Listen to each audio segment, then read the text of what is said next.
And welcome back, everybody, to another episode of Benched with Bubba, episode 646.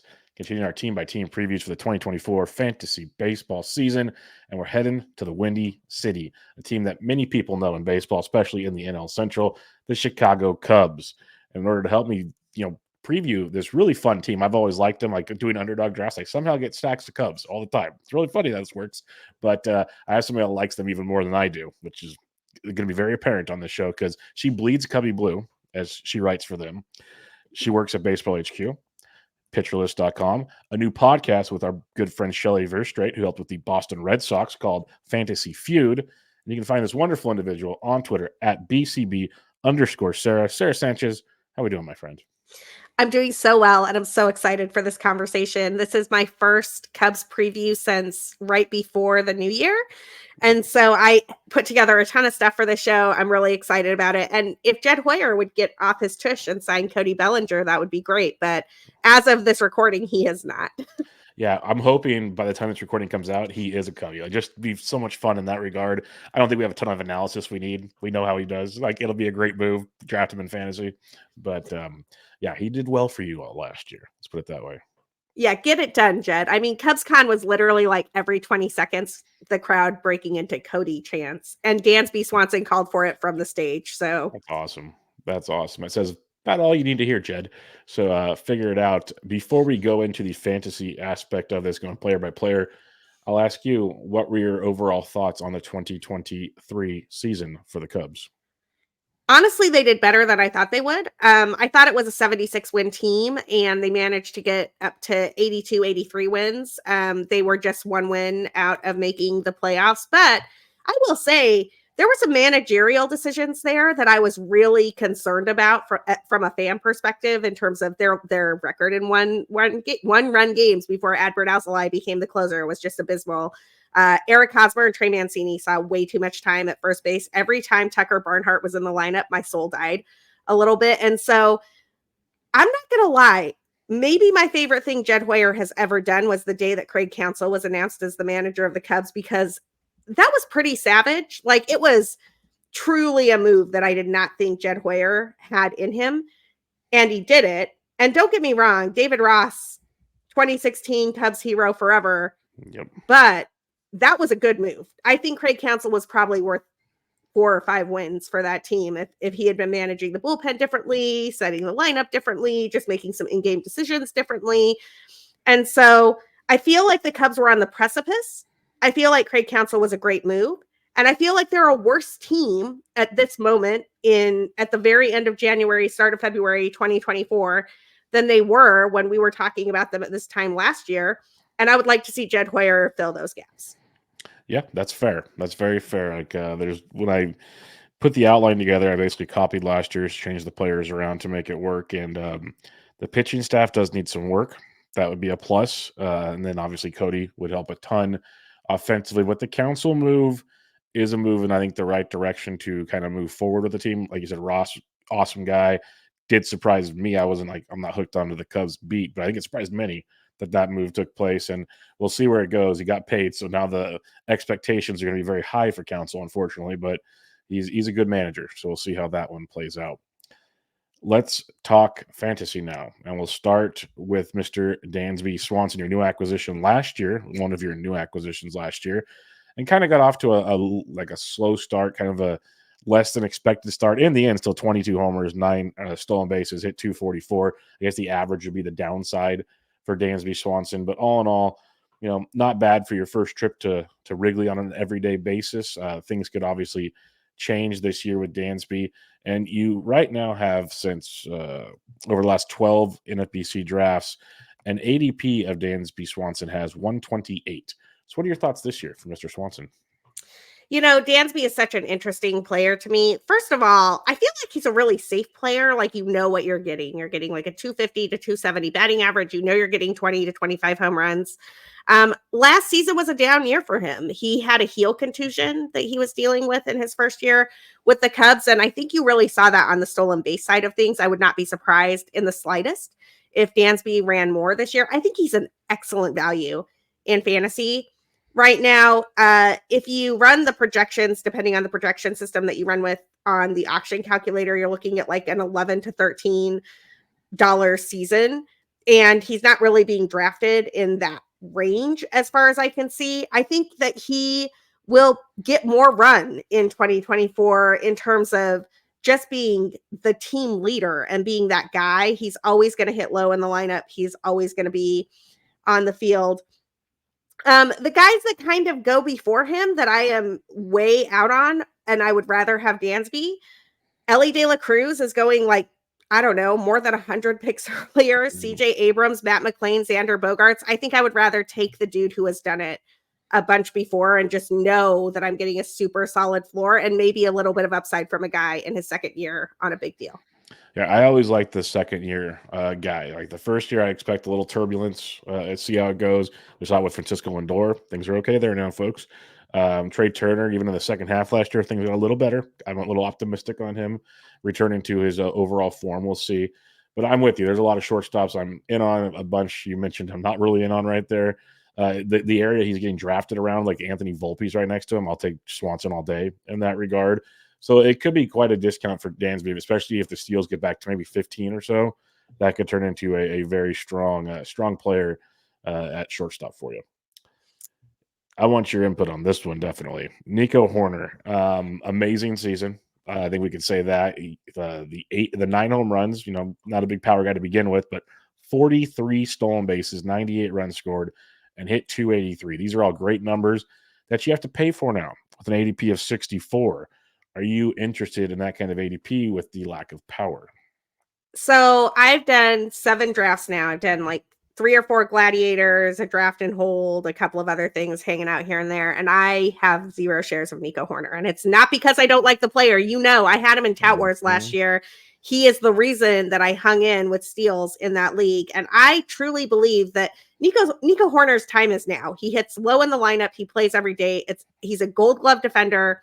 He has a shot to hit 300. I know he's hit like 275, 280 the last couple of seasons. I don't think 300 is out of range for Nico, and I think he could steal you 50 bags. And the price is so high that I find myself, I have a lot more shares of Dansby Swanson at the moment than I have of Nico Hoerner. And it's not because I don't love Nico. It's because the price is really, really high. And it's really high for a guy who is not going to hit you 20 plus home runs. Like he's never going to do that. That's not his game. You'll get runs out of him because he's going to be on base when other people hit. He hits for power in the sense that he hits line drives that are doubles rather than line drives that are singles, but he's not going to get you those home runs. And I don't know. I don't know if the stolen bases are going to continue, especially if he had any shade of an injury. So I don't have any Nico at the moment, but I love him. I have more Dansby. And I was talking to our friend James Anderson about this in like November or December last year. And honestly, I'd rather take Dansby 60 picks later than invest in Nico and risk it. But that's just me. No, I have 0 Nico. I guess the only place I think I have any Nico is in underdog because it's a whole different scoring format. Yeah, any NFPC, any 5x5 roto type stuff, I don't because I want the power at that point in the draft. There's so many guys hitting 20 to 30 home runs right there.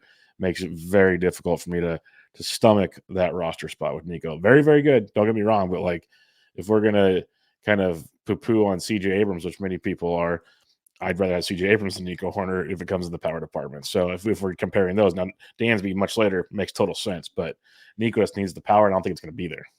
Totally agree. And let me do a slightly different comparison because these two dudes go really close to each other. I find myself taking Matt McLean more than I take Nico because it's the same type of middle infielder, positional flexibility slot. But I think Matt McLean could hit you 20, 25 home runs and steal you 25 plus bases. And I love Nico Hoerner as a Cubs fan, but I don't think he's going to be on a lot of my fantasy teams this year. Totally fair on this one. A player I call him like an enigma at times is Ian Happ, really good ball player. But it's like, are you going to hit for average? Are you going to hit for power? He rarely does both at the same time. Added 14 steals last year. Maybe the steals environment helped quite a bit. But he had 21 homers, average down to 248. In Tout Wars, he'll be very good because his OBP skills are great. But ADP of 158 is not costly. So I find myself intrigued by Ian Happ quite a bit. And I heard he makes a great cup of coffee. So that's always good. He does. Connect Roasters. If you're in the Chicagoland area, check it out. You know what I find myself thinking about Ian Happ these days is he is a perfectly acceptable outfielder. Mm-hmm. In this range, you find yourself with some Ian Happ, that's great for you. But he's not an exciting outfielder in this range. And I think there are some exciting outfielders who are in this range. And so I don't know. Ian Happ's fine. He's going to play every day. He hits low in the lineup. He'll hit you 20 to 25 home runs. He's gotten a little bit less adventurous than he used to be since the days when I wrote a piece called Will the Real Ian Happ Please Stand Up? Because he kind of did like that. I'm going to strike out all the time. I'm going to hit a 500-foot home run. Like you never knew what you were getting there.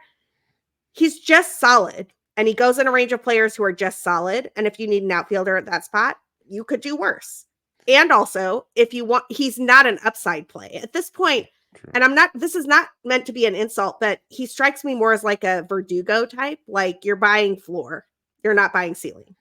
That's a great point. Cause yeah, I think we've seen like the most you might get is maybe 25 home runs if everything goes well, but you could maybe get 20 and 12 and 270. Like that's not bad. That does scream Verdugo at times. So that does make a lot of sense. I could see that as a pretty nice comp. Seiya Suzuki. I know this is someone you were excited about last year, and many others were. And it was like a tale of two seasons because he was hurt early on in the season, finished very strong, 20 homers, 6 steals, 285 average, ADP's around 112. I am very much interested in Seiya this season. Oh, this is my breakout dude. And when we were talking about Ian Happ, I was like, yeah, he's kind of like, he's just acceptable and he's kind of boring. Seiya is not boring. I want Seiya everywhere, and any chance that I get to put him on one of my teams, I'm going to. He broke out last season at the end of the year. And if you weren't watching the Cubs super closely, you might have missed it. But he had like this little reset in August, at the end of August, or at the end of July, start of August. And after that reset, he hit 356, 414, 672, and 198 plate appearances with 11 home runs. It really looked like he had gone from not having a strategy at the plate where he like didn't know if he was sitting curveball, sitting slider, sitting fastball, to just mashing everything. And I think that's the real Seiya Suzuki. I think that's the dude that the Cubs signed when they signed him from Japan. I think that's the dude we've all been waiting for. I think that's the guy we saw at the very start of his MLB career in April, and then he kind of got adjusted to and couldn't adjust back. And I'm here for it. I want him on every team of mine in 2024. I think he'll be healthy. I think he'll be ready. And yeah, let's go, Seiya. Yep, I think that's a popular chant. I'm wondering how high that ADP climbs as more quote unquote serious drafts, like we're not doing draft and holds and all that stuff. Like the real fab leagues get going. That'll be interesting because Bloomfield is high on Seiya. I know I like Seiya. You like Seiya. So it'll be real interesting come draft day to see how all that pans out. Christopher Morel, the guy that came off the waiver wire and just hit home runs after home runs after home run. Then he went cold. And then he finished pretty good. Like I was pretty satisfied in the end with what happened. 26 homers in 107 games, hit 247. Like I'll take 245 from him all day long. Right now his ADP is 217. I find myself looking at him as like a fourth outfielder when I need power. He's a guy I have circled. And tell me if I misheard this, but I heard Craig Counsell basically say, we want his bat in the lineup, so we're going to find a spot for him no matter where type thing. You did not mishear that. Okay. And I have a couple of other quotes like that. That really got me excited about drafting him when Craig Counsell said that. Yeah, no, you did not mishear that. I mean, I took that as one of two things. Either he's going to play for the Chicago Cubs or he's going to get traded and he's going to play somewhere else. Fair. And when I tweeted about that, Jeff Zimmerman actually DM'd me and he was like, he didn't say he was going to do that in Chicago. I was like, I don't care. I just want Christopher Morel to play. Mm-hmm. He's 24 years old.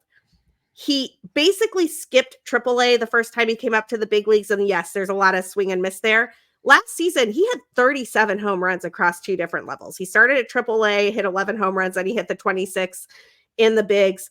But the thing that really impressed me, I did a deep dive on Christopher Morel in the offseason for Bleed Cubby Blue, and I looked at what he was doing against different pitches.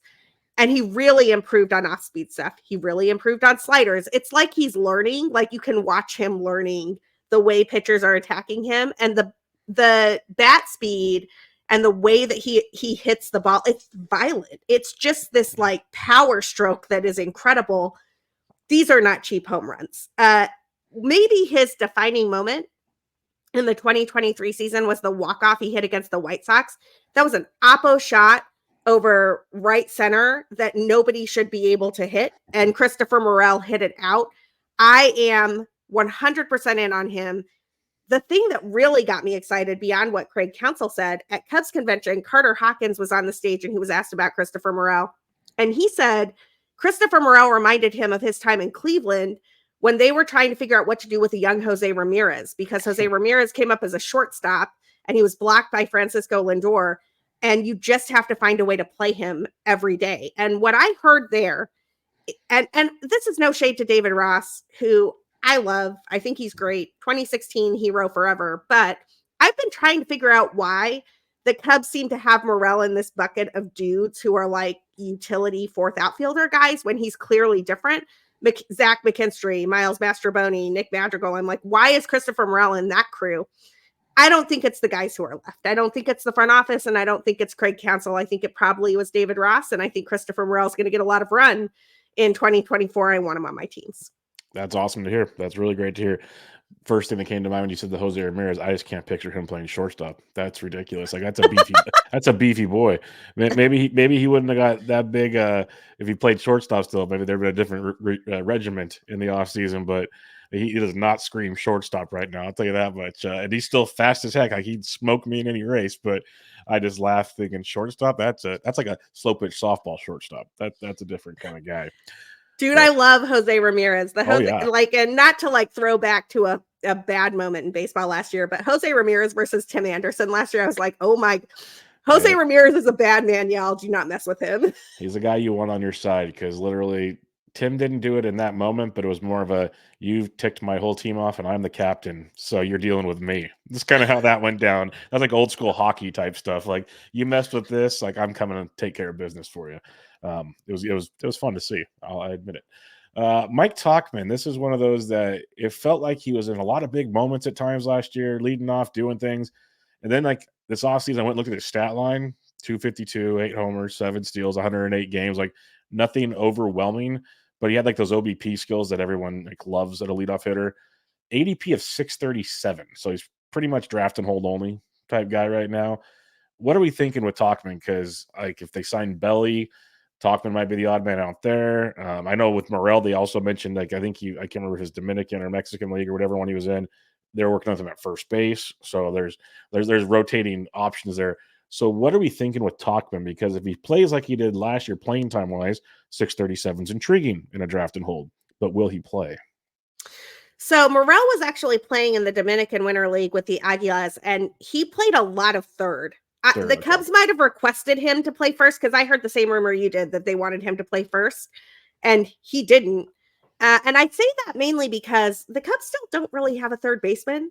Nick Madrigal is the dude slated into that spot on roster resource. And Christopher Morel, one of the things people don't realize about him, he has a 99th percentile arm strength. And look, it's not accurate. It's like a Sean Dunston arm. So I understand why he hasn't been playing third base for the Cubs. But if I were guessing, that strikes me as another sort of like maybe David Ross just really liked the safety of Nick Madrigal there instead of the fire of Christopher Morel there. I think the Cubs might give him a shot there. Mike Tauchman. Love Mike Tauchman. I have to share a small anecdote here. So Mike Tauchman wore number 40. Number 40 is Wilson Contreras' number. Ooh, I am the foremost Wilson Contreras stan on the internet. Yeah. This was heartbreaking to me, and I was prepared to hate Mike Tauchman. I actually heard at a fan event that I went to over the winter, he was just kind of given that number. He didn't ask for it. He was like, hey, what number should I take? And they were like, take 40. So this was clearly the Cubs trying to like eliminate Wilson Contreras more than Mike Tauchman trying to like slide into Wilson's spot or anything like that. And I appreciate that. But I also, before I ever knew that, I came to the conclusion that Mike Tauchman had earned number 40 when he robbed Alec Burleson in July. He was maybe the most electric role player on the Cubs. And if they had made it to the postseason, it was going to be on what he did. I don't think PCA is ready. And whether they re-sign Cody Bellinger or not, which is an open conversation that you and I were talking about before the show, and who knows what's going to happen there. I don't know that Mike Tauchman doesn't have a meaningful role, at least in the early months for the Chicago Cubs. I think that ADP is way too low. I am prepared to take Mike Tauchman with my last pick in a regular draft, not a draft and hold, like a regular draft, and just see what happens. Because I have a hunch that at least through May, he's going to play pretty much every day, and he goes through these stints where he's very useful, and he'll be a leadoff type of guy because of that OBP. And I don't know, I like it. No, that's fine. That's good to know because that was my biggest kind of holdback. The price is ridiculous. Like it's great. Yeah. I'm just curious, like, is he going to play enough to justify the price? And if so, then that is a steal. So I'm intrigued with you on that one. Admittedly, if they sign Cody Bellinger, like all of this could change. But at this Yeah. moment in time, Mike Tauchman looks like the opening day center fielder. I don't think it's PCA. That's good to know. Michael Bush, the free Michael Bush movement finally happened out of LA as he got traded to the Yeah. Chicago Cubs. Now we get to see if a career minor leaguer, because the Dodgers had too many players, can make it happen with the Cubs. The power is insane. We've seen that throughout many levels of the minor leagues. Batting average, not bad either. Right now is an ADP of 346, gone as high as 262. So what are your thoughts on Michael Bush going to the Cubbies?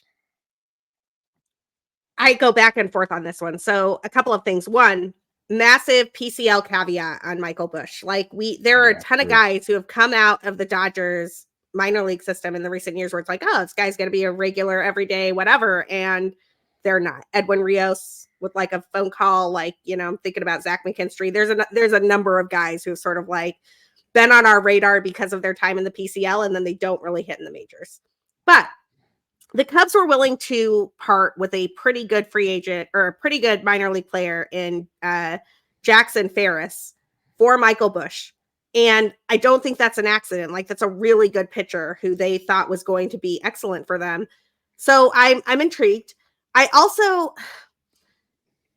think this might have been a move to try to get Boris's price down on Cody Bellinger. Like, if you have a first base option in the system, and nobody thinks that Matt Mervis is that option anymore, which kind of pains me because I like Matt Mervis. We saw Matt Mervis in the Arizona Fall League. I think Matt Mervis is not viable unless he gets traded at this point. It kind of seems like the Cubs have given up on him. So I'm intrigued by Michael Bush. I worry a little bit about a couple of things. If they sign Cody Bellinger, the only way Michael Bush gets playing time is if he DHs. And right now that role is Christopher Morel's, unless they do the thing I said about putting Christopher Morel at third.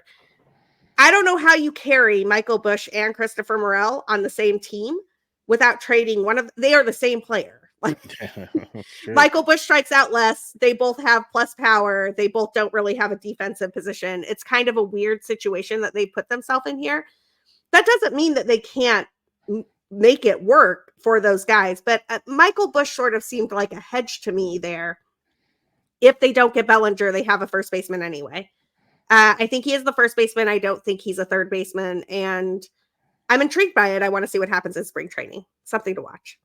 Yeah, some people are very, very high on Matt Bush. I'm not there yet, but like you said, we'll have to wait and see how that one pans out. Let's go behind the plate here. Yan Gomes is a guy I've always liked. If he gets regular playing time, I've talked about him last year. I write him up every year as a great catcher too. If he just plays enough, played 116 games last year, hit 10 homers, hit 267. You can get him at the end of your drafts. I'm not saying you have to do it, but you can. ADP of 350.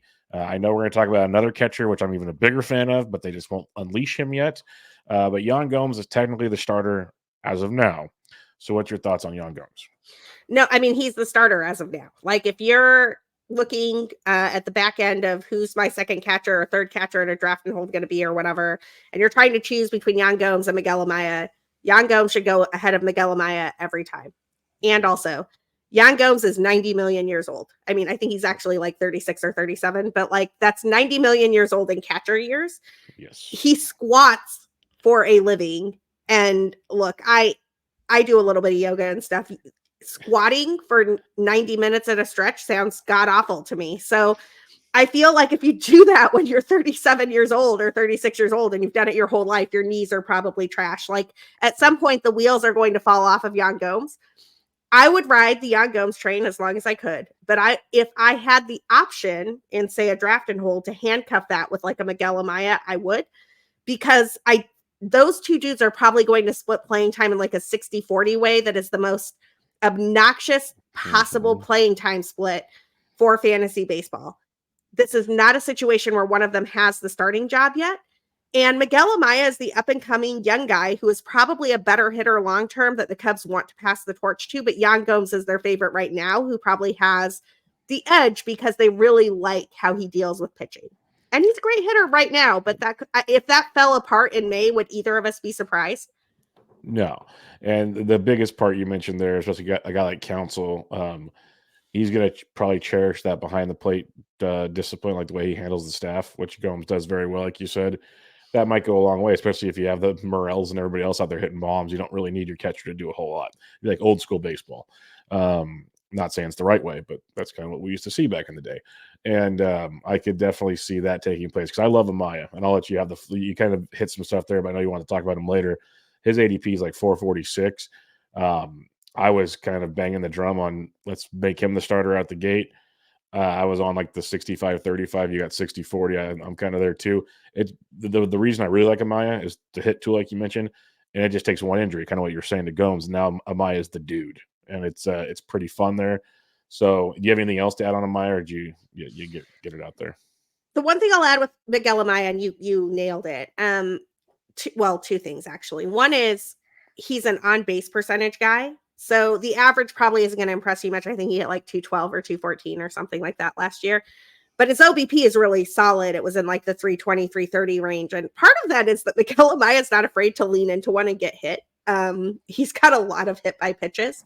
But he gets on base a lot, and getting on base is part of the name of the game. So if you're in an OBP league, Miguel Amaya is more valuable to you than if you're in an average league. The thing I worry about with Miguel Amaya at the moment, he doesn't shine on a lot of the defensive catcher metrics. Not a great pitch framer, doesn't appear to have a great pop time to second, doesn't appear to be great at catching dudes stealing. I feel like that could get exposed a little bit.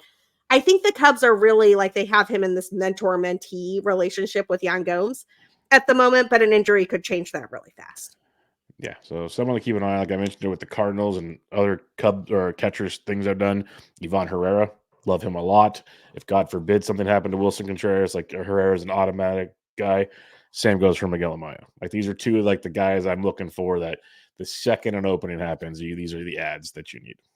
I'm actually going to go one better on the Cardinals front. I have a ton of Ivan Herrera. I think Wilson Contreras will DH a ton more. 100%. Because the Cardinals don't like his skills behind the plate, and they like Ivan Herrera's skills behind the plate. And I think Wilson Contreras and Ivan Herrera can both play in 2024. Yeah, because I mentioned it. Kisner, who was catching there, he caught over 100 games last year. Like if you give me Herrera at over 100, and I think I'm with you. I think Contreras DH is even more because of all the little knick-knack injuries he had last year and still hit pretty well. They want to keep that bat in the lineup more. That means Herrera, I wouldn't be surprised if we get like 110 to 120 out of Herrera, and that's pretty cool. Pretty cool stuff. Well, and Wilson has always been a better hitter when he's DH'd more. Like his WRC plus creeps into like the 120, 130 range when he's the DH, and he likes to catch. So he does catch because he's adequate there and he's fine. And he's like a veteran dude at this point in time. But like Wilson Contreras is the dude who catches 20% of the time and DHs 80% of the time, is actually a much better player for our purposes. Makes a ton of sense. The last thing I have here, I have Patrick Wisdom down here. His ADP is 530. You got Madrigal, like you mentioned, he's 635. We can just hope that Morel plays third base. We can forget about all this. But in reality, if you're in a deep draft and hold, do either of these guys hold a candle for you? I take Wisdom over Madrigal. I think that Nick Madrigal is not a viable major league player. And I understand what people wanted out of Nick Madrigal. They wanted like a high average contact tool that doesn't strike out a lot. I think that Nico Hoerner is that guy, and Nick Madrigal doesn't hit the ball hard enough to move the outfielders back enough to get the hits that he was promising. Patrick Wisdom has an elite power tool. Mm-hmm. His ISO career-wise is like up there with Hall of Famers, which is a crazy thing to look at. But I'm just not sure there's an everyday role for him on this roster. And that might mean that he gets traded somewhere else where he has an everyday role. He's a perfectly adequate third baseman. He's not bad at it or anything. The home runs are so magnificent. It's like 450 feet and change, and he just unleashes. It's an incredible swing. The whiz dongs are always fun to watch in Wrigley. 100% on board with you on that one. Let's head to the mound now, Yeah. where I put the blue Steele gif out all the time when Justin Steele was on the mound. I'm a huge Justin Steele guy, and I got a lot of flack last year because I was all in, and he helped me out there. He did very well. 173 innings, 306 ERA. Obviously, there's some 3.32 xFIP even. Like, it wasn't even that crazy. Strikeouts were decent. I think that's great. I'll take that. ADP of 100 now this season, so the price tag is coming up, and deservedly so. Are you still in at that ADP? I'm totally in. And here's the thing about Justin Steele, and I understand, like, our friends Nick Pollock and Saris don't agree with me on this. I understand why they don't agree, and they're the like pitching whisperers. So, like, you don't need to take my word on this. But here's the thing: at this point, over the last like 1.5 seasons, so basically since John Lester texted David Ross to say, "Hey, I'm watching this game, and I think Steele should do some different things," this is what Justin Steele has done. 252 innings pitched with 256 strikeouts, 63 walks, a 2.75 ERA off a 3.08 FIP, and a 1.19 WHIP. He has gone 19-7 in that time, and the dude just shoves. I don't understand how he's doing it, just like I don't understand how, like, 2016 to 2019 Kyle Hendricks did it. But I kind of don't care because he's doing it, and he throws 6 to 7 innings at every start. He gets weak contact. He doesn't give up a ton of runs, and he just shoves every single time. And until he stops shoving at this point, I'm in. Now, I'm not in if he goes in like the first 5 rounds, but he doesn't. He's still in that range where it's like you can get a guy who will get Cy Young votes for a reasonable ADP. Yep, SP2, SP3 if you're really aggressive, but SP2, that's pretty darn solid to me. You don't have to preach anymore to me. I'm on board with you. I thought his price tag would be even higher this year after what we saw last year, because like last year there was the group of us on him, the group against it, just because small sample. He only did it for so long. They shut him down early, all those things, and then he just backed it up this year. He just was a machine. Huge fan, so we'll see where that pans out this year. But I'll find out because he'll be on my rosters. Jameson Taillon. This is the veteran guy that every team needs. That's the one thing I'll say. He'll eat up innings, not a massive strikeout guy. Ratios were a little higher than expected, probably compared to usual last year, but still not crushing. And he had some stretches where he was really solid when he came back last year, like mid-season or so, which is pretty nice. ADP's 313, so he's kind of an in-game target potentially. So what's your thoughts on Taillon? I have a lot of Taillon this year because I watched him through the first half and second half of last season. And here's the thing. Jameson Taillon was not good in the first half. I had him on a bunch of teams, and I dropped him as fast as I could. I actually think I dropped him and picked him up again a couple of times in Tout Wars last year. In the first half, Jameson Taillon's ERA was 6.15. He was clearly working through it, and he was not working through it well. And when I've heard him talk about this, and I've heard some other people talk about this, it sounds like he was tinkering with his pitch mix in ways that lefties were just like teeing off against. And so then teams started stacking lefties against him, and it was just off to the races. Like a bad Jameson Taillon start every other day. But in the second half, his ERA was 3.7. He went from having a 346 WOBA against him in the first half to a 300 WOBA against him in the second half. I think he figured it out. And going back to pitcher list for a second, Nick Pollock did a game watch with Jameson Taillon from the second half, his start against the Diamondbacks, where they kind of talked through different pitches and what was going on and why he made the decisions he did and all of this stuff. And that game watch pushed me from kind of on the fence on Taillon to in. It's an absurdly low draft price for somebody that we were taking. God, I don't know. I don't know what his draft price was in 2022, but I bet it was like, you had to pick him like 150 picks higher. Probably. This is a guy who deals. This is a guy who is going to get 5 to 6 innings with the Cubs every 5th day. I think Jameson Taillon will be back in 2024, and I think you can get him for cheap right now, and I would rather have him than any of the dudes going around him. Yeah, no, I'm with you on that one. It's one I keep looking at, and I think at that point in the draft, it's either you take kind of the stability that Jameson Taillon brings, and you mentioned the second half, which I saw a ton of watching him doing DFS. It stood out like a sore thumb what he was doing there. it's either like you take kind of the stability with the upside of Tyon, just the veteran guy's going to go out there and put your innings out there, quality innings, or you could take a chance on a young pitcher basically and see where it goes. I usually don't take the chances on pitching. That's my deal, but to each their own in those scenarios. Now, this is a guy, if you like him, you'll have to take a chance. And I was kind of hoping the Giants would spend money on him. Alas, they did not.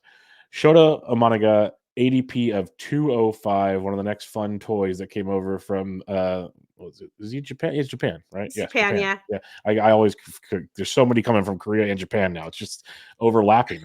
But yes, he looked amazing over there. He'll get overshadowed by Yoshida, of course, but Imanaga was just fine himself.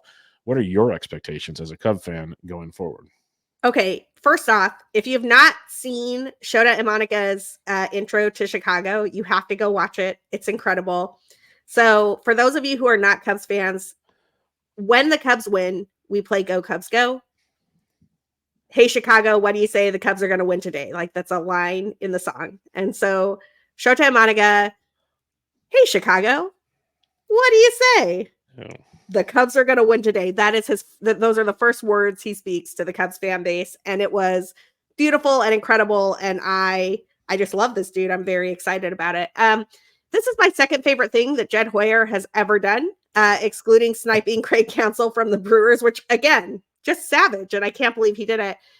Couple of things. The concern about Shota Imanaga, as far as I can tell, coming over, was that he gave up a lot of home runs in the MPB. And part of the reason he gave up a lot of home runs is that he threw his fastball low. And by throwing his fastball low, dudes could kind of get a good launch angle on it and club it out. Lance Bresdowski, who is an excellent pitching analyst who you should follow on Twitter if you're not following him, but also does some work with the Cubs on Marquee Sports Network, noted that like if you move that fastball up, that home run problem probably disappears and doesn't impact his other pitches in a negative way, which is a pretty incredible observation. And if that's true, the one flaw that this guy has coming over doesn't exist. Other things that stand out to me. Eno Saris claims that he led the WBC in stuff among Japanese pitchers. That's better than Yamamoto, for the record, who got a deal that is worth like 10 times the deal that Imanaga got. Intelligent spending, indeed, Jed Hoyer. This deal is a really great deal if you look at what starting pitching cost in 2024. It's a 4-year, $53 million a year deal that has like this tricky option in it where if Imanaga does certain things during his time with the Cubs, that becomes a 5-year, $80 million deal, or he gets an opt-out. So basically, if he hits certain thresholds, the Cubs get an even better deal, or he gets to go somewhere else. And frankly, I think that's incredible. That's a really smart contract to sign. I think he fits in really nicely as a number 2 to number 3 guy here. I still don't love that the Cubs don't seem to be chasing like the 99 velo. Yeah. There are no Spencer Striders on the Cubs. No. Every guy that pitches for the Cubs pitches to contact and like gets weak outs and whatever. Imanaga might be the highest strikeout dude that they have, and we don't know if that's going to play in the majors yet, but I think it will. I love him as a player. I'm exceedingly excited to have him on my teams. Yeah, those contract notes, they sound so great, Sarah. So great. Like, why could no other team bring Shota Imanaga over? Like, a team that wears orange and black for a living and has a great Asian culture in their backyard. Why could they not do that? I wanted him so bad. That was like my guy. It did not happen. So, yeah. Well, can I also just say, I love this for Seiya, because one of the things I've thought for Seiya Suzuki the last couple of years is it's got to be kind of lonely. 100%. You're the only person on a team who speaks a particular language and has a particular culture, and you have a translator, and everybody on the Cubs says they love Seiya. He's great. He's really funny. He's a great guy to have around. But if everything you do has to be translated, it's got to feel a little lonely, right? Like, I think 100%. this makes Seiya Suzuki a better player too. I think that having a guy who understands your culture and your language is a big deal. No, it's great for Imanaga because Seiya's already got the like catering taken care of, all those kind of things that make you feel at home. Because Kim's talked about it in San Diego. He finally got comfortable. Yoshida flat out said, "I picked the Dodgers not only because of the money, but to go with Darvish. Like literally, he can live at Darvish's house. Darvish has like already. It goes a long way. I talk about it all the time with these players. That's why I was actually kind of surprised that Lee went to the Giants because there really wasn't anything there, and obviously the culture's there, so that'll help a lot. But I figured that meant someone else was coming, is what that meant. Like this is a double whammy, but alas, it did not. Can I just add one note here from the World Baseball Classic last year during the Mexico-America game, which, by the way, Mexico beat the crap out of the United States of America. And it's still one of those things that I was like, I can't believe I'm watching this. Yeah. John Smoltz, who I give a lot of grief for his commentary on baseball games, because he kind of strikes me as like old man yells at cloud a lot when he's commenting on baseball. He's good at that. He said some things in that particular game that I think were really profound. And one of the things he talked about was a Cuban teammate of his who would go and like just the way he attacked the buffet every day. He would always get a different combination of things and he always wanted to do something different. And sometimes it was really weird. And Smoltz was like, hey, man, what are you doing? And he finally asked his teammate about this. And he was like, oh, I don't know how long I'm going to be here. I have to try everything. Yeah. And he parlayed that into these guys who come over from other places. They are the one or two dudes on their team who speak the language or know the culture. Like, Venezuelans and Dominicans don't necessarily share exactly the same culture. They might share the same language, but like you have 2 or 3 guys on a team who speak Spanish. You have like one guy who's from Venezuela, one guy who's from Mexico, one guy who's from the Dominican Republic. When they play on the World Baseball Classic teams, they get to be in their element and they get to be with their dudes and they get to play for their thing. And I think what the Cubs have done here with Imanaga and with Seiya Suzuki is they've given them like a little corner of the clubhouse where that's the Japan corner of the clubhouse, and they have each other and they have their translators and they get their space. And I think that's really powerful, and I'm excited to see how it plays out. It's a great way to do it. I think we're going to see a lot more of that going forward. We're going to have to, because a lot of great talent is out there these days, not in America. So there's going to be a lot more coming to make that happen. Kyle Hendricks, like, honestly, I thought he had retired by now when I was doing this, because like, great guy, and he's only 34, which surprised me as well, because the professor just kind of seems like he's been doing it forever. 2014, this will be his 11th season in baseball. 137 innings, 3.74 ERA still, pitch to contact specialist, nothing crazy, ADP of 427. Are you looking at Kyle Hendricks? I am, because the league average pitcher in Major League Baseball last year had a 4.33 ERA, and Kyle Hendricks has always outperformed that. I think we're sleeping on Kyle a bit, and I get it. I think that the ball shenanigans, like changing the ball, really messed with changeup pitchers, and Kyle Hendricks lives and dies on that change. He has a fastball that like touches 88, 89 when he's lucky, and if that's not moving right and the ball is favoring hitters, I think that's going to be really bad for Kyle Hendricks 10 times out of 10. He came back from an injury last season. He was exactly who Cubs fans expected. He overperformed his FIP. He got a bunch of guys out. I mean, we have this like saying on Cubs Twitter, Kyle Hendricks, all he does is get guys out. He still does. And I think that as the number 4 starter and like kind of the senior statesman on this Cubs team, he has a little bit of breathing room, right? Like nobody expects him to go out and throw Maddox every single day like they did a couple of years ago. He doesn't have to be the ace. He can just kind of sit back and like let the plus defense behind him turn all of that soft contact into outs. And as long as MLB doesn't mess around with the ball again, which who knows what they're doing at the Rawlings plant, I think that Kyle Hendricks is going to go out there. He's going to give you an ERA that is lower than league average. He's going to give you an excellent whip. He's going to be in the game long enough to get you wins. He's not going to get you Ks. So you got to get your case somewhere else. But if you're in a league that has quality starts or innings pitched or anything like that, Kyle Hendricks is your dude. Yeah, that's fair. They have Jordan Wicks as the 5th starter. I guess that may be a placeholder thing. We'll talk about Cade Horton and some other guys here in a bit. Do you think Wicks is the number 5, or is this kind of just a we're going to see situation? Because if he is, ADP is 419. I think that Jordan Wicks is the guy right now, and that could change. But I think what he did at the end of last season was really impressive. Again, another changeup guy. Was really interesting to see Jordan Wicks out there, actually, because they let Miguel Amaya catch him. They knew each other well from the minor leagues, and so that was sort of one of the ways Miguel Amaya got into the game, was catching Jordan Wicks and also Kyle Hendricks, because Kyle Hendricks called his own games. So those are sort of the ways that Miguel Amaya plays, is like when Kyle Hendricks calls his own game or when Jordan Wicks is on the mound. I don't think Wicks is he's not the same as Kyle Hendricks. If you watch 2 games of theirs back to back, you'll see differences, but they are both change-up artists. Neither of them strikes out a ton of guys. I think he can be an effective and above average major league pitcher. And the thing that I think has changed the Cubs more than anything else in the last 5 years, Jordan Wicks penciled in as their number 5 starter when they have a bunch of guys behind him who could take that role. Javier Assad, Hayden Wesneski, Keegan Thompson, Cade Horton, Ben Brown, and all of them could kind of like cycle into that 5th starter role is really interesting to me. The Cubs have gotten really good at developing back end of the rotation talent.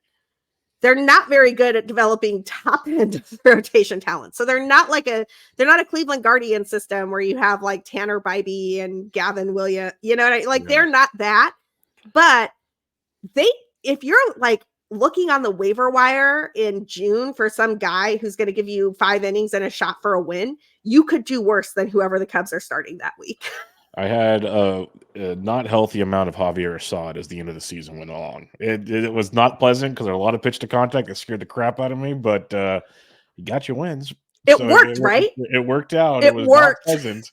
It worked out, though. Like Wesneski, everyone's hoping he could be the guy. He kind of had the roller coaster, but maybe that clicks one of these days. So definitely streaming options, I would say, as things go along.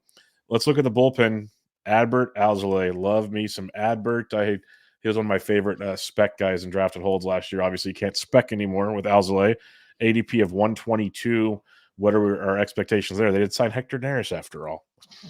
Adbert's the closer. I love Hector Neris. Like, he's great. Like, he's a solid backup, and he will take some load off of Alzolay's arm, and that's good. But Alzolay's the closer, in my opinion, as long as he doesn't get hurt coming into the season. At the end of last year, they had a hype video for him with his song and people like clapping in the stands and like all the jazz you do when the dude is the closer. And he saved 16 games in a row. And the only reason that save streak was broken is because he got brought in with the bases loaded in like a 9th inning situation to try to like unjam it. Like it was unfair. Like he should not have been put in that situation to have a save streak broken.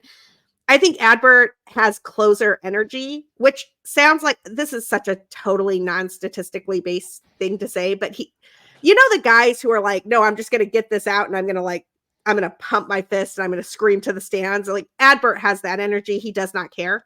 It's his job. And he could lose it. I don't think he's going to. I think that Hector Neris is there as a backup. He'll probably get the 8th inning. It takes a little bit of pressure off of Julian Merriweather and Mark Leiter Jr. And I'm glad about that because Mark Leiter Jr. was playing with some like reverse splits last year that I don't think are real. Julian Merriweather, though, he's interesting. Is a really interesting arm because he strikes out a ton of guys. That's why I was bummed when they signed Neris. I was like, man, Merriweather was the dude just in case. Well, I think Merriweather's still a dude just in case, but it kind of might go Alzolay, Neris, Merriweather. Yeah. So we'll see. Let's just hope nothing happens to Adbert and we're good. Let's just go that direction. And I don't have to worry about these things. That's why it always feels bad. Like the golden rule, we don't root for injuries here, but every show. So who's the guy just in case? It's just like we got to plan accordingly for all this stuff. Damage control, people. No, you got to know who are your $1 guys who you're going to take in the last frame. Exactly. Let's talk some prospects now. And the Cubbies have some. That is fun. Pete Crow Armstrong got called up last year, got a little cup of coffee, kind of came off the bench to run once in a while and played occasionally. He blew through the minor league system. So I thought, why rush him into this? The Cubs were still contending at the time. What are we doing here? Right now his ADP is 351.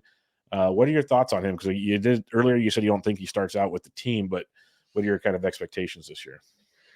So admittedly, I'm basing this on a tiny sample size. In like the 19 plate appearances or whatever it was that he had with the Cubs, he didn't get a hit last year. And it looked like he was overmatched by fastballs.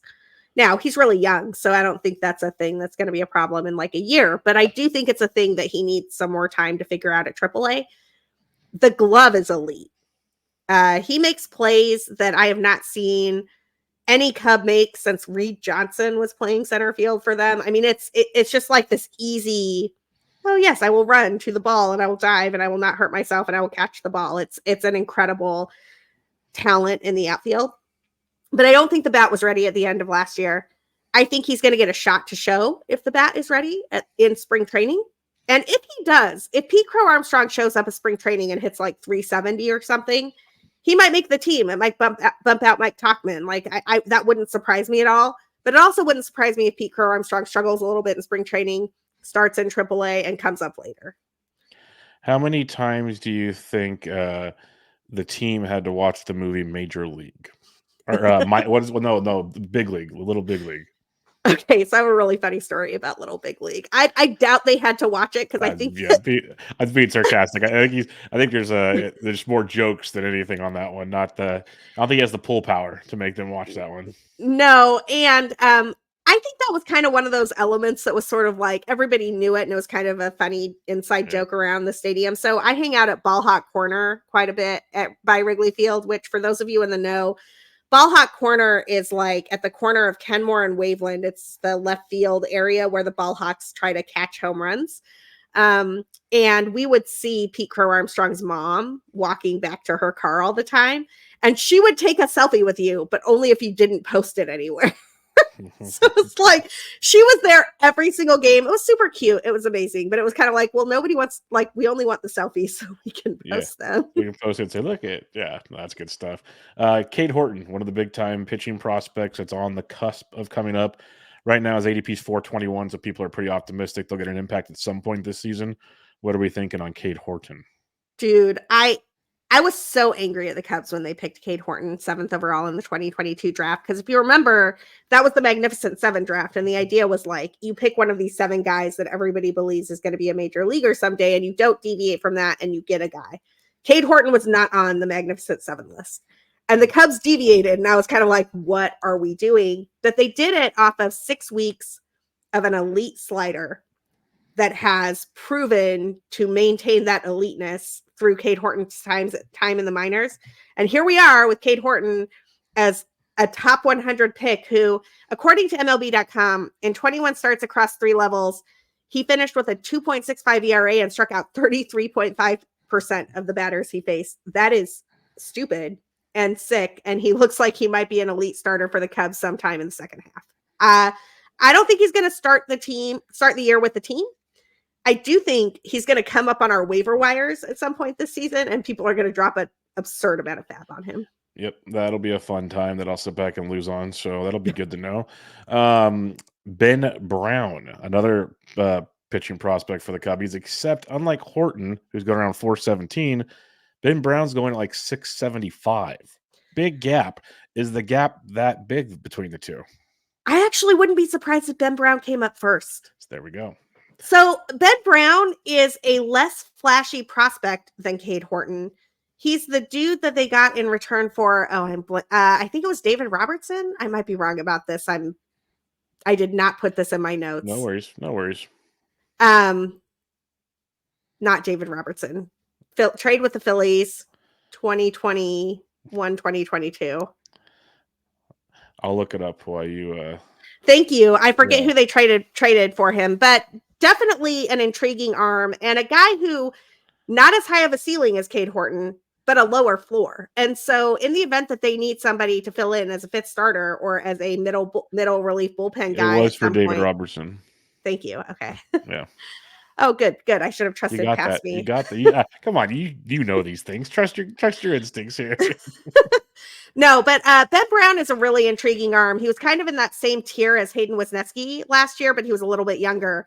And I do think that he might get a shot before Cade Horton does. So if he gets called up again, another like number 4, number 5 starter type dude. Yeah, I like that idea. Like in a draft and hold in around 675 when your last picks. Like those are the kind of guys I'll start taking chances. I'm such a safe drafter to my own, harm sometimes, but that's one that could be interesting for sure. Absolutely. You have a few more down here. We'll save the last 2, but I don't know anything about Owen. Is it Cassie? Yeah, Owen Casey. Casey, and then Matt Shaw. I don't know anything about those 2. What do we need to know about them? Owen Casey is one of the teenagers that Jed Hoyer got back when he traded Yu Darvish and Victor Caratini for the Padres in exchange for what I called a pile of magic beans. Looks like most of them that's good. all of them were like 17 to 19 years old. It was just this crazy trade. It was like a 7-player prospect haul where they were like, we want quantity over quality in case we just like kind of want to see what happens with any of these dudes.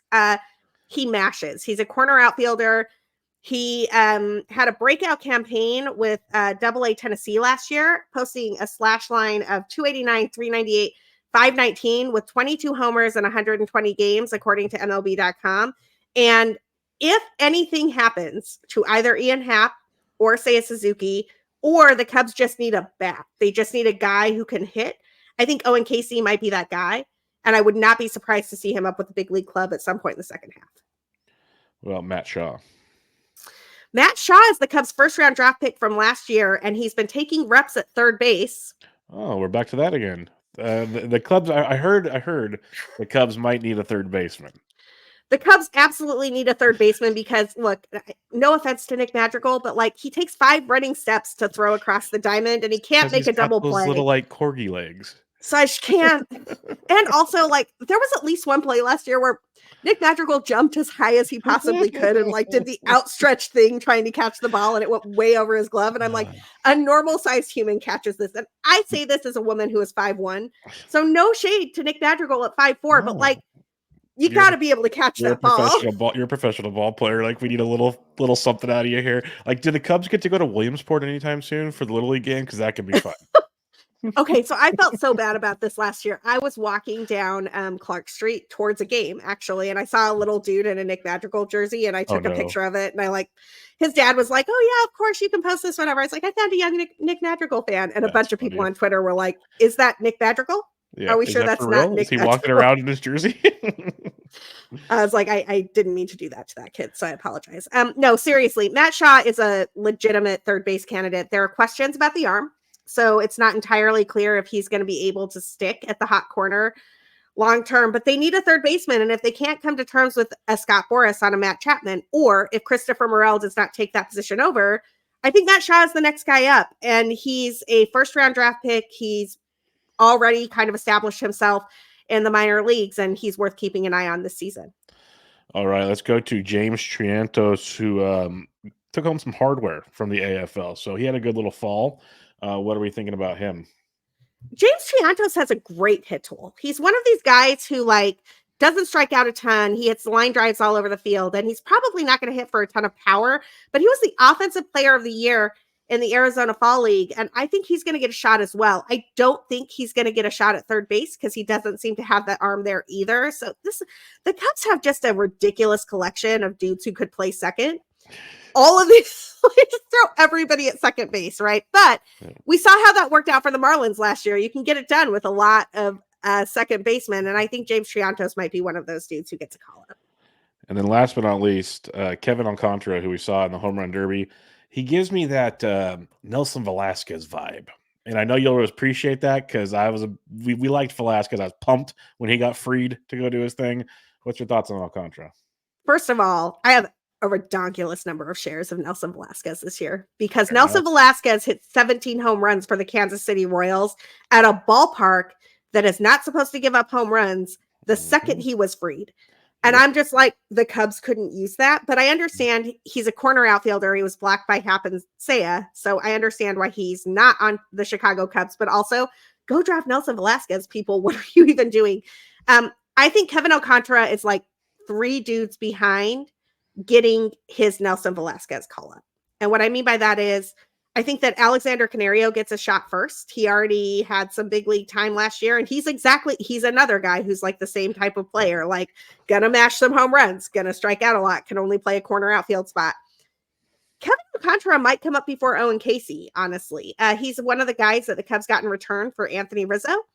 He has these levers. I don't know how to explain this, but if you've never seen Kevin Alcantara in person or if you've never watched a video of him, go look it up. He is tall and lean and lanky, and his arms are just like, they're levers. They just like can power a ball out, and he does. And if the Cubs need a corner outfielder at some point in time, Owen Casey's not available, Alexander Canario is not available, I think Kevin Alcantara will be that dude, and he's definitely worth keeping an eye on in keeper and dynasty leagues. Yep, I like that call a lot. Definitely saw some fun with him in the fall league, and I already kind of knew who he was. Like, if I know who a prospect is when I go to Arizona, that means they're doing something because that's not my bag. So I knew his name. I knew who he was. Canario, I obviously know as a Giant. Kind of wish him the best. He had some bad injuries that have kind of derailed him, but you never know. Could be some fun. The Cubs. The good thing for the Cubs is they have options, which not a lot of. I literally did a Pirates podcast. Not a lot of options. So, like the Cubs at least got that going for them, which is always good. Although with the Pirates, I just got Martin Perez at like a post it's 500 pick, yeah, and I'm like, I don't. crazy. If you're looking in draft and holds for like some deep pitching, Yep. Martin Perez he's Yeah, going to he's a throw great all one. the innings. Yep. They're going to throw as many innings as he physically can because they don't have, when you go on that, just go look at roster resource real quick. Not a lot of It's like options there, folks. Not a lot of options after Mitch Keller. So they need Martin Perez to throw I'm innings. like, Martin Perez is going to throw until his arm falls off. Pretty much. And Pretty yeah. much. That's what's going to happen. All right, Sarah, before we head on out of here, fun times as always. Why don't you let me know what is your prediction for the Chicago Cubs in 2024? Can I do two predictions? Do as many as you want. I want to do a prediction for the Cubs with Bellinger and a prediction for the Cubs without him. Sounds good. I think the Cubs right now are a 76 win team, ish. That might become 80. That might become 71.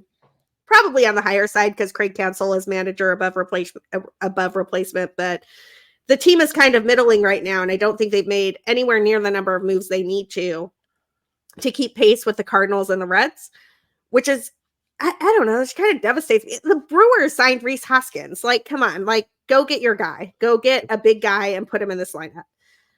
If the Cubs sign Bellinger, which I truly think they will, because I don't think the market for Bellinger is very strong anymore. I think once the Yankees got Juan Soto, that pulled them out of the market. I think that the Blue Jays signing Kevin Kiermaier pulled them out of that market. I think that it's kind of like Jed Hoyer and Scott Boras are in a staring competition, and all of us know that one of them just needs to blink. Mm-hmm. I imagine the way this unravels is that Jed Hoyer crafts a deal that has like some MVP escalators and an opt-out and da-da-da-da and whatever, and he comes back to the Cubs. But with Bellinger, I think this team wins the division. I truly think it's that close. And I think that having him at first base, having him in center field, having that bat in the lineup would push this team over the top. And I'm really just not all that concerned about $14 million in 2032. You shouldn't be, especially when you are the Chicago Cubs. All right, everybody. We're going to wrap it up there. As always, Sarah, a pleasure chatting with you. Let everybody know where they can find you and plug all of your work. Yeah, so I just started a really fun project with our friend Shelly Verstrate over at Pitcher List.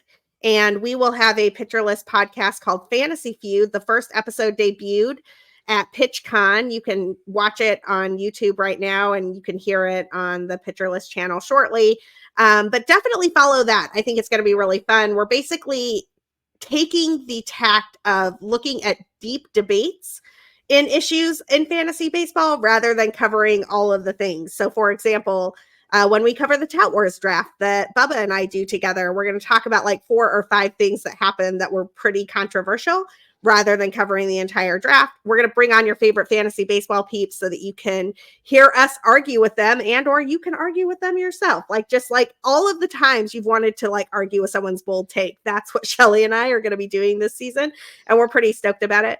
You can also find my work at Baseball HQ. I write the NL East Playing Time Tomorrow column there. And if you are a Cubs fan, please follow me at bleedcubbyblue.com. It's one of the best Cubs fan sites on the internet, and that's where all of my Cubs work is. Yeah, if you're not following Sarah, you should be. Amazing human being, big-time Cubs fan, knows her stuff all around baseball. So go check her out on Twitter at BCB_Sarah. You'll not regret it.